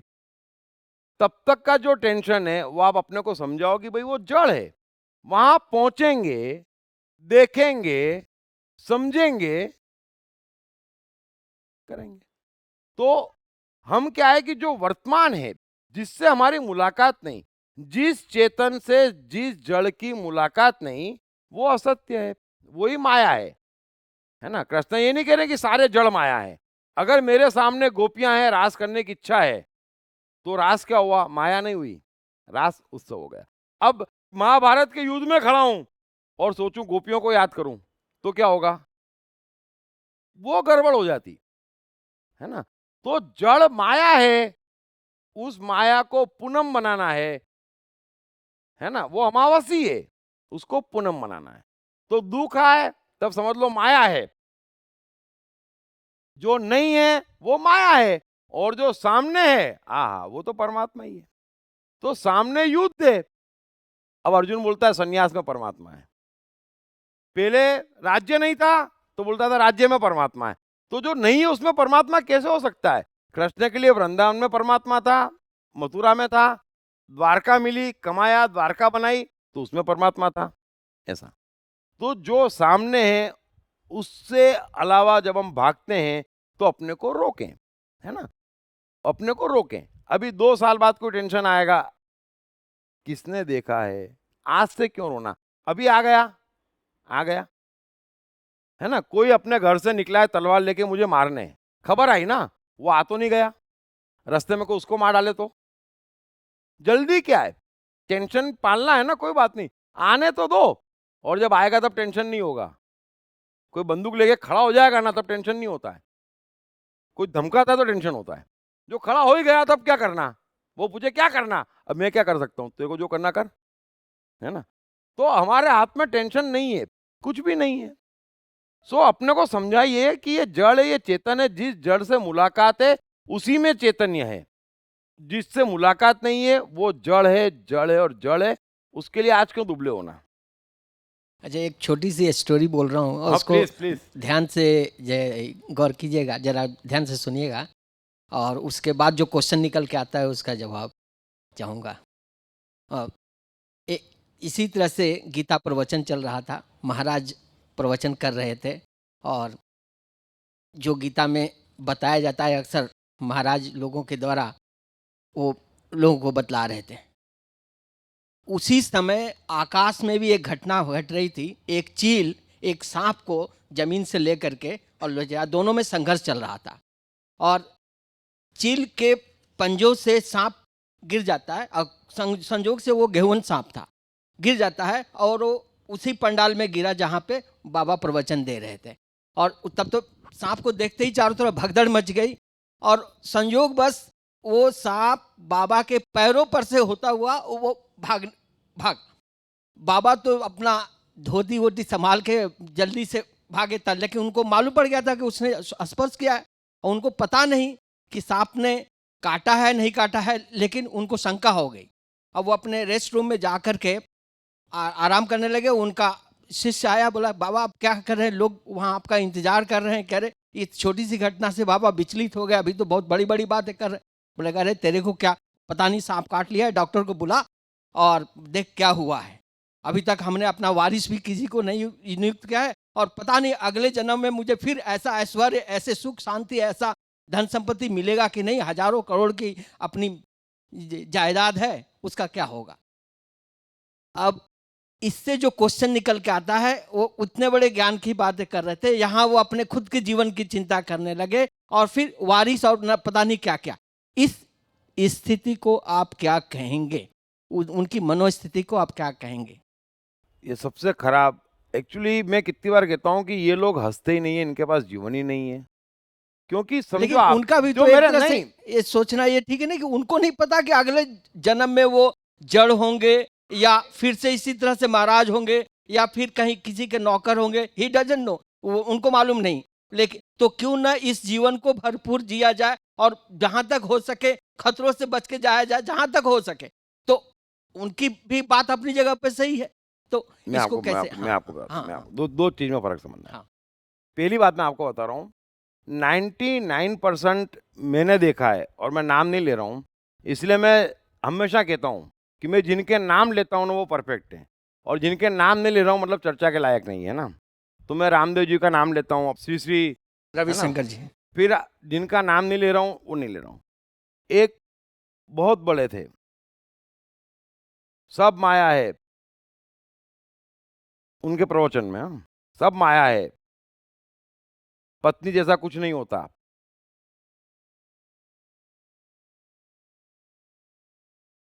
उन्होंने उनकी पत्नी का श्राद्ध मनाया और भगदड़ में 70-80 आदमी मर गए। अब पत्नी माया है और श्राद्ध हकीकत हो गई। हाँ, वो यही तो बात है। तो अब ये क्या होता है, मैं पहले सवाल का जवाब दे रहा हूं। अब जो मेरे मन में नहीं है, समझे आप, अगर वो मैं कहता हूं या करने की कोशिश भी कर लूं तो मन में नहीं है। तो पूरी गीता का सार और मेरा सार ये है कि पहले हम मन के सत्य में रहें। हम खुश नहीं रह सकते, है ना, बरोबर है। मेरे मन में क्रोध है और मैं क्रोध कर लूंगा तो शांत रहूंगा। ऊंची ऊंची बात करना, जब सब माया है तो परेशान क्यों होना, करना है, पहली बात है। दूसरी बात, महत्वपूर्ण जीवन है ना। कोई किसी को सिद्ध नहीं करना है कि पांडाल क्या सोचेगा, अरे तो कोई मर जाए। अगर सांप काटा है तो मेरा जीवन कीमती है, तो पहले मैं अपने को बचाऊंगा, है ना, कि सिद्ध करने में लगूंगा। और मरने को तैयार हो तो आत्महिंसक है, फिर वो तो जैनिज्म और इसमें फर्क क्या रह गया। तो मरने को क्यों तैयार है, तो मरने को क्यों तैयार है। कोई जीवन बोझ है, जीवन कष्ट है, परमात्मा का नहीं है। अगर प्रवचन दे रहे हैं और सांप काट गया, अगर काट गया तो सबसे पहले इलाज करना जरूरी है ना। कोई ऊपर से ऑटोमेटिक इलाज तो होने वाला नहीं है ना। तो दो बातों में फर्क है, दो बातों में फर्क है। तो मैंने दोनों बात का जवाब दिया। अगर कोई ऐसे ही इस बात पे नहीं, किसी भी बात पे मैं आपसे कह रहा हूं, हम भी कह रहे हैं, अगर हम कोई बात कह रहे हैं और वो हम मीन नहीं कर रहे हैं या कुछ कर रहे हैं लेकिन उसमें डूबे नहीं है, तो ये जो बेईमानी है ना, यही हमको मार रही है। ऐसा धर्म ये नहीं कहता कि अच्छा करो बुरा करो, जो करो ईमानदारी से करो। ईमानदारी धर्म है, इस बात को समझ लेना। जो भीतर है वो बाहर है तो धर्म है। अच्छा बुरा क्या है, जड़ में क्या अच्छा बुरा होगा, लेकिन भीतर है वही बाहर है। जो कृष्ण कहता है ना कि दबाया वो दम्भी और अहंकारी है। सो क्लियर ना दोनों बातें। Yes, I have a question. आपने पुरुषत्व ये शब्द यूज किया और पुरुषार्थ, इसमें क्या फर्क है? पुरुषत्व हमारा है, पुरुषार्थ जो करते हैं, एक मनुष्य एक क्रिया है। आप ऐसे ग्रामर के सवाल पूछ रहे हो, मैं हिंदी में फेल होता था, मैं 12वीं से ऊपर पढ़ नहीं पाया। ये तो ठीक है, इस सवाल का जवाब आता था। अभी कल उठ के आप कोई और सवाल ले आएंगे, फिर हिस्ट्री ले आएंगे, तो मैं पढ़ने में थोड़ी अच्छा था कोई। मेरी माताजी भी यहाँ पर आज बैठी है, मेरी माताजी भी बैठी है वेरी गुड, क्या बात है। उनके उनके लिए आप एटलीस्ट 1.5 से 2 घंटे उनके सवाल चलेंगे अगर वो पूछने लगी तो। थोड़ी देर पहले एक टॉपिक निकला था जब भी आपने ऐसे बोला कि जहाँ पे आप हो वही आपका सत्य होना चाहिए। आप मुझे थोड़ा द्वंद्व मतलब दुविधा है समझने में। कभी आप बोलते हो कि आपके मन का सत्य सबसे पहला सत्य है, वो उसी में परमेश्वर है। बरोबर है। फिर चाहे मैं यहाँ पे हूँ लेकिन मेरे मन के अंदर जो भावना है तो चले जाना चाहिए ना, वही तो मैं कह रहा हूँ, मन के सत्य के साथ रहना चाहिए ना। देखो, मन का सत्य स्पेस चेंज कर सकता, स्पेस मन का सत्य चेंज नहीं कर सकता। दो चीजों में फर्क समझना। आपके मन का सत्य चेतन है। हम क्या गलत फहमी पाल रहे हैं कि जो गाड़ी जड़ है ना, जो सम्मान जड़ है, वो हमारे चैतन्य में प्राण भर दे, वो नहीं होगा, है ना। आप चाहते हैं उसको मन के सत्य में घुसेड़ना, है ना। मैं कह रहा हूं कि आपको गाड़ी की जरूरत क्या है अगर आप अभी मजे में हैं तो, है ना। अभी हम काम चोर हैं समझो, हमें काम करने में मजा नहीं आता, तो जड़ में सब माया है। मैं ये कहने वाला कौन कि आप काम करो, मैं ये कह सकता कि आप काम मत करो, भूखे रहो, फटे कपड़े पहनो, क्या दिक्कत है ना। तो आप बोलेंगे नहीं वो तो चाहिए, तो फिर काम करो। तो अगर मैं आपके मन में नहीं है कि इस आदमी के साथ नहीं रहना है, आप जगह चेंज कर दो, है ना। आपके मन में कि ये वस्तु नहीं चाहिए, आप वस्तु चेंज कर दो। आप तो हट ही सकते हो, वस्तु तो वस्तु है ना। तो हम हट जाएं, समस्या समाप्त। तो जो है वहीं रहना है, द्वंद नहीं है, मन के सत्य के साथ रहना है। अब सामने कोई चीज और आपके मन में नहीं है वो, तो आप चीज चेंज कर दो, आगे बढ़ जाओ, बस ढूंढो कहाँ मन का सत्य है। मन का सत्य है, जैसे बोला कि वो सामने नहीं है लेकिन आपके मन के अंदर है। फिर भी अगर आप उस स्थिति में आप वो जड़ के वो चेतना में कन्वर्ट करने नहीं जाते, फिर भी जहाँ पे है वहां पे भी वही चीज में भी आप खुश रहते हो, तो कमाल है। मेरे मन में भोजन करना है और मैं उपवास में खुश रहूं तो, है ना, तो फिर मानसिक इलाज करवाना पड़ेगा। क्योंकि जो मेरे मन में नहीं उससे मैं खुश कैसे रह सकता हूं, है ना। तो इसका मतलब ये है कि हम द्वंद में हैं, है ना। लड्डू खाएं कि पेड़ा खाएं, है ना, और इस चक्कर में एक भी नहीं खा पा रहे हैं यहाँ तो मन का सत्य एक ही हो सकता है। अब जैसे मैंने कृष्ण का बताया कि मन के सत्य में रुक्मणी घुस गई तो क्या, है ना। लेकिन उस समय वो मथुरा में थे और कुब्जा, आपने नाम सुना होगा, तो उसके प्रेम में थे। रुक्मणी को देखा, बड़ा प्रेम हुआ है रुक्मणी से, पूरे के पूरे जैसे रुक्मणीमय हो गए। लेकिन वो राजकुमारी एक वाले, तो क्या कर सकते हैं, तो मन के सत्य में सपने देखते थे, है ना। राधा से आजीवन नहीं मिले, जो बिछड़े 18 साल बाद, तो अगले 90 साल नहीं मिले। तो इसका मतलब ये नहीं कि राधा मन के सत्य से चली गई, तो मन के सत्य से नहीं गई तो राधा भी नहीं गई। हर कर्म राधा को समर्पित था कि राह तुमने दिखाई, बनाया तूने, चलाया तूने, अब मैं तेरी राह चल पड़ा। ले ये 56 भोग भी तेरा, ले ये युद्ध भी तेरा, ले ये गीता भी तेरी, ले ये ज्ञान भी तेरा, ले ये रुक्मणी भी तेरी, ले ये सत्यभामा भी तेरी। तो राधा मन में थी तो स्पेस में प्रकट करके दिखा दी कृष्ण ने, बगैर मिले। मीरा के मन का सत्य कृष्ण था तो उसने कृष्ण को लाके दिखा दिया। ये दिक्कत है कि मीरा को दिखता है क्योंकि उसने लाया है, हमको नहीं दिखता, हमको लगता मीरा पागल है, अकेले बात कर रही है, अकेले नाच रही है, कोई अकेले नाच रहा है, उसके साथ कृष्ण है। तो मन का सत्य पूर्ण है, वो सब प्रकट कर सकता है ना। सर वो सत श्री अकाल, ट्रुथ इज टाइमलेस बोलते हैं, ये सत्य है, मतलब आत्मा सत्य है, मृत्यु जीवन ये सत्य है ना। तो अब अगर फॉर एग्जांपल, शायद मैं कंफ्यूज इसलिए पूछ रहा हूँ, मन का जो सत्य है कि मन में आया कि आज ये खाना है, अभी ये खाना है, पर अगर उस समय वो क्रेविंग रोक ली, क्रेविंग होती है कि खाना है, और समझ लो 10-15 मिनट आधा घंटा रोक लिया तो कुछ और भी खा के पेट भर जाता है, तो क्या वो मन का सत्य है? फिर ये बदल क्यों रहा है अगर सत्य है तो? एक मिनट, आपका मन का सत्य का अर्थ होता है हमारे अस्तित्व का सत्य। तो इंद्रियां जोर मार रही है, मन जोर मार रहा है कि खाना है, फिर आपकी बुद्धि कहती है कि नहीं नहीं इसमें कैलोरी है, या बीमार पड़ोगे, है ना, या मोटे हो जाओगे, तो वो भी आप ही के मन का सत्य है ना, एक सत्य में तो नहीं है। तो मैं वही तो समझाया आपको, कितनी बार समझा चुका। तो दोनों की चर्चा चलने दो, जो जीत जाए वो आपके मन का सत्य। दो में से एक जीतना चाहिए। अगर क्योंकि दोनों ही मेरे ही मौजूद है, मन का है।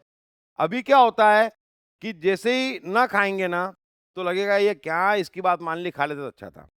खा लेते हैं तो सोचते इससे तो नहीं खाता तो अच्छा था। ये गड़बड़ हो रही है।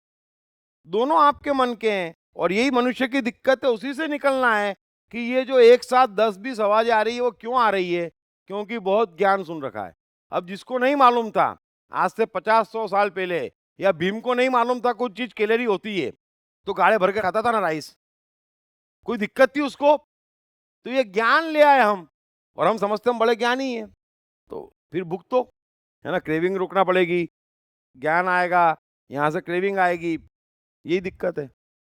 सर ये हाँ, मैं जस्ट आई फिनिश इट।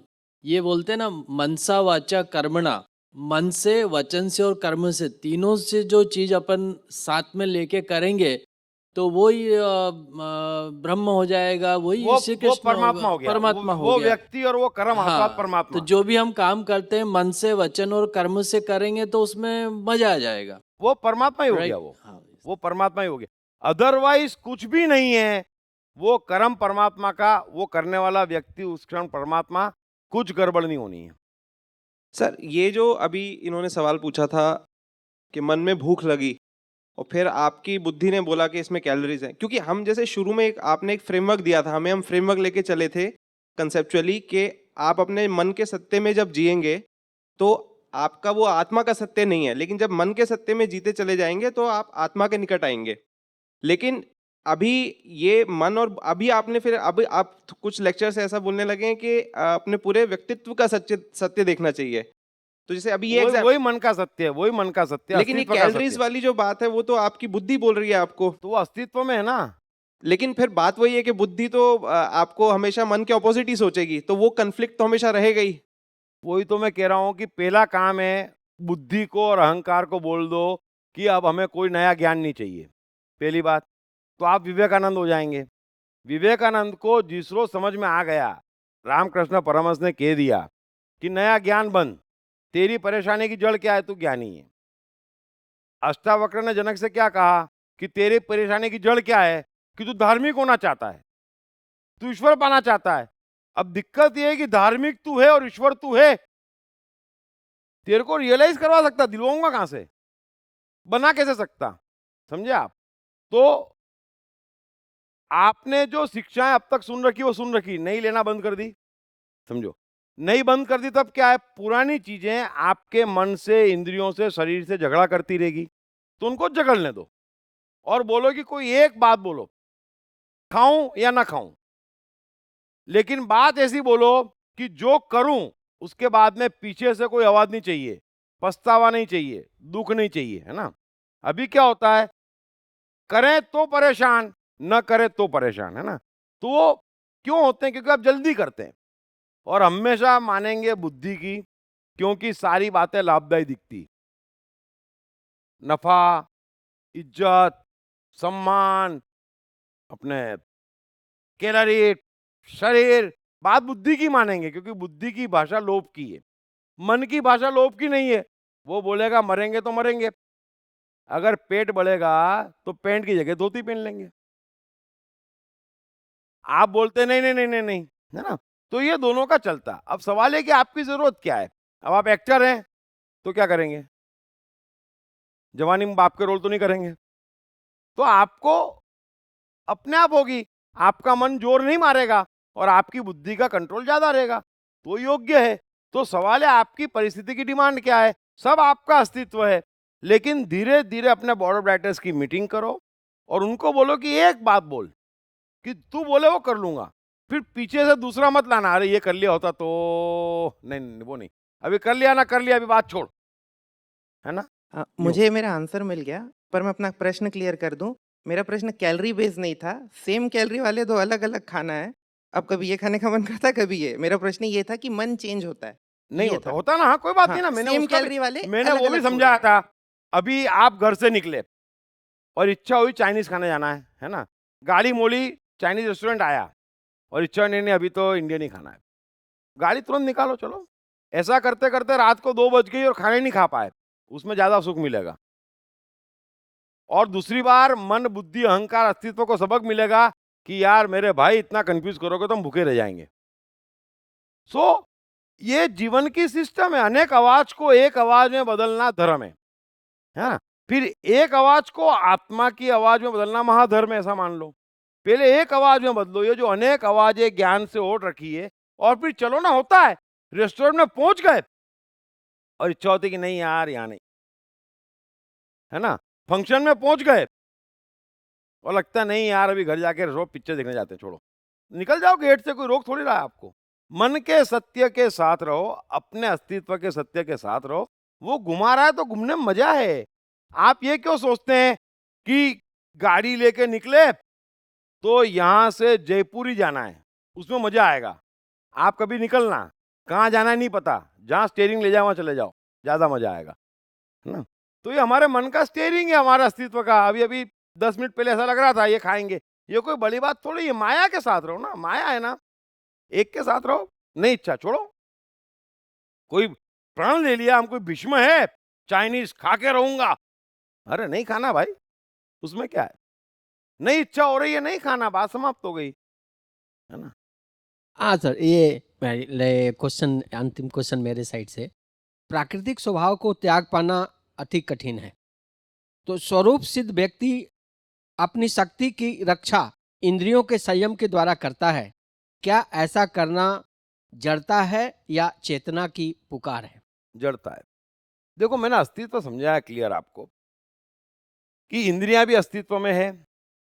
ये स्वरूप सिद्ध व्यक्ति है और वो अपने इंद्रियों के संयम के माध्यम से अपनी रक्षा करता है, अपनी शक्ति की रक्षा करता है, तो ये जड़ता है।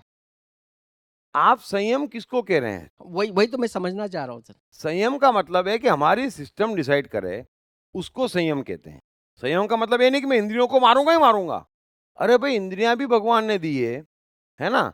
और आप ये समझ रहे कि इंद्रियों का 1 वॉट और बुद्धि के 20 वॉट, ये धर्म वाले यही तो सिखा रहे हैं हमको। अरे सबके 1-1 वॉट है ना, एक इंद्रिय का, एक बुद्धि का, एक मन का, एक अहंकार का। ये लोग समझाते हैं इंद्रियां तो बेकार, शरीर तो बेकार, इन दोनों को तो कष्ट दो।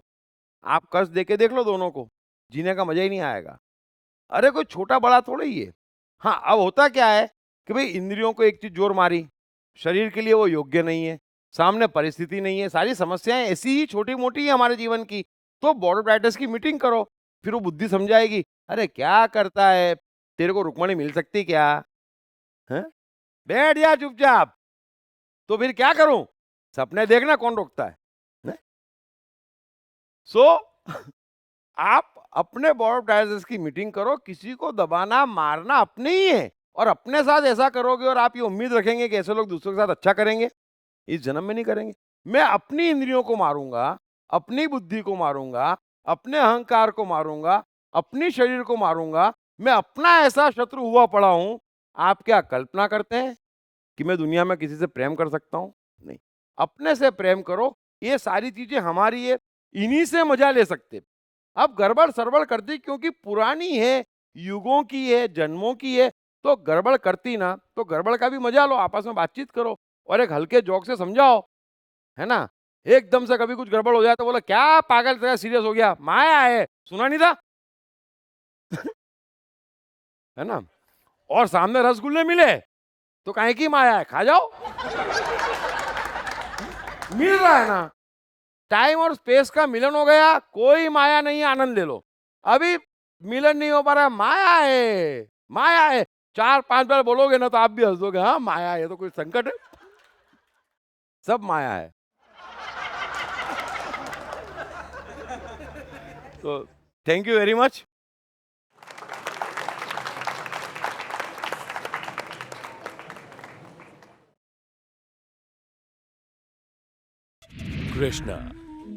कृष्ण का बचपन कैसा गुजरा? कृष्ण राधा का प्यार क्या था? कृष्ण ने कितने विवाह किए? कृष्ण की चाइल्ड साइकोलॉजी क्या थी? कृष्ण ने ग्वाले से द्वारकाधीश तक का सफर कैसे तय किया? ये यादव स्थली क्या है?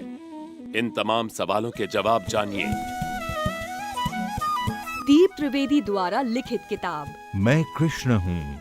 ये किताब कृष्ण के संपूर्ण जीवन पर रिसर्च करने के बाद दीप त्रिवेदी द्वारा कुछ इस साइकोलॉजिकल अंदाज में सिलसिलेवार रूप से लिखी गई है कि जिसे पढ़ते पढ़ते आपका जीवन भी बदलता चला जाएगा। मैं कृष्ण हूँ। ये किताब अंग्रेजी, हिंदी, मराठी तथा गुजराती में एक साथ atmanestore.com साथ ही सभी प्रमुख ई-कॉमर्स साइट्स पर भी उपलब्ध है। दीप त्रिवेदी की मनुष्य के जीवन और उसकी साइकोलॉजी पर एक गहरी पकड़ है। मनुष्य जीवन के विभिन्न पहलुओं पर सर्वाधिक चर्चा करने का रिकॉर्ड भी उन्हीं के नाम पर है। मनुष्य जीवन का ऐसा कोई पहलू नहीं जिस पर उन्होंने खुलकर चर्चा ना की हो, जैसे कि path of life, personality, complex, guilt, love, expectation, partiality, acceptance, fear, hypocrisy, creativity, wealth, who is God, concentration, confusion, power of transformation, joy and success, mind and brain, day sleep, natural intelligence, change your future, ego, non-violence, freedom, तथा दीप talks ताओ ते चिंग के अंतर्गत दीप त्रिवेदी द्वारा मशहूर Chinese philosopher लाओ त्से के महान सूत्रों पर चर्चा, परिचय, समय, मन, सफलता, संकट, धर्म, राजनीति और दीप टॉक्स भगवत गीता के अंतर्गत जीवन की किसी भी समस्या से निपटने के लिए दीप त्रिवेदी द्वारा भगवत गीता के संपूर्ण 18 अध्याय पर चर्चा। आप ये तमाम डीवीडीज और सीडी सुनकर अपना और अपने परिवार का जीवन बदल सकते हैं। ये तमाम डीवीडीज और सीडीज आत्मन ई स्टोर तथा अन्य सभी ई कॉमर्स साइट्स पर उपलब्ध हैं। हर बच्चे में सफल और महान बनने की संभावना छिपी होती है। सवाल बच्चे द्वारा अपनी प्रतिभा को निखारने का तथा सही परवरिश पाने का ही होता है। दीप त्रिवेदी द्वारा लिखित रोचक ग्राफिक बुक्स पढ़िए। The story of Thomas Edison, अनपढ़ एडिसन के महान वैज्ञानिक बनने की दास्तान, नॉटनेस टू ग्रेटनेस, स्टीव से स्टीव जॉब्स बनने की कहानी, हॉटी टू डॉन्टी, चाइल्ड साइकोलॉजी समझने हेतु शेर के बच्चे की कहानी। न सिर्फ बच्चों बल्कि हर माता पिता व टीचर के लिए भी आवश्यक ग्राफिक बुक्स हिंदी तथा अंग्रेजी में आत्मन ई स्टोर तथा अन्य सभी ई कॉमर्स साइट्स पर उपलब्ध।